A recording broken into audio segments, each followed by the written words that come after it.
પ્રકારની યુદ્ધજન્ય પરિસ્થિતિ અગર નિર્માણ થાય તો એમાં આપણા નાગરિકોની સુરક્ષા, આપણા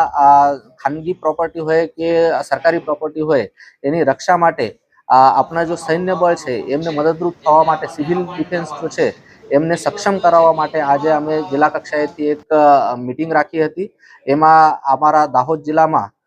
મતલબ અહીંયાથી જિલ્લા વિકાસ અધિકારી શ્રી, પોલીસ અધિક્ષક શ્રી અને સાથે સાથે જ અમારા બધા પદાધિકારી મિત્રો પણ જોડાયા હતા। તાલુકા કક્ષાએથી પણ અધિકારીઓ અને પદાધિકારીઓ જોડાયા હતા અને એમાં 18 વર્ષથી ઉપરના જેટલા પણ વોલન્ટિયર્સ છે એમને સિવિલ ડિફેન્સમાં જોડાવા માટે અમે કેમ્પ કરવા માટે જઈ રહ્યા છે। એની સાથે સાથે જ બ્લડ રક્તદાન જો છે એના કેમ્પ પણ આયોજિત કરવા માટે જઈ રહ્યા છે અને એક સારું વાતાવરણ નિર્મિત થાય અને દેશને જ્યારે જરૂરિયાત પડે તો બધા નાગરિકો જો છે એ સક્ષમ રીતે દેશની મદદ કરી શકે એના માટે એક સક્ષમ સિવિલ ડિફેન્સ જો છે એ તૈયાર કરવા માટે અમે પ્રયત્ન કરવા માટે જઈ રહ્યા છે।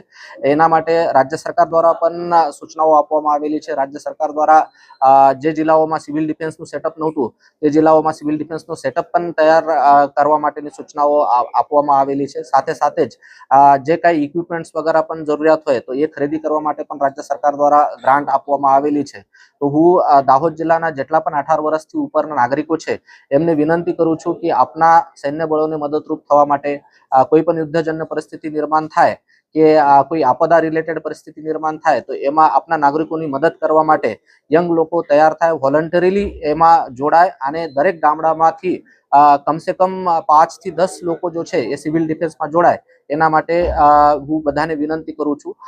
તાલુકા કક્ષાનું તંત્ર છે, જિલ્લા કક્ષાનું તંત્ર છે, આપને એમાં મદદરૂપ થશે અને દરેક ગામડામાંથી જે લોકો બ્લડ ડોનેશન વગેરે કરી શકતા હોય તો એમની લિસ્ટ વગેરે તૈયાર કરવા માટેના પણ આપણને પ્રયત્ન કરવાના છે તાકી ક્યારે પણ કોઈ વિપરીત પરિસ્થિતિ આવે તો આપણ સારી રીતે અને સક્ષમ રીતે એમને પહોંચી વળી શકાય।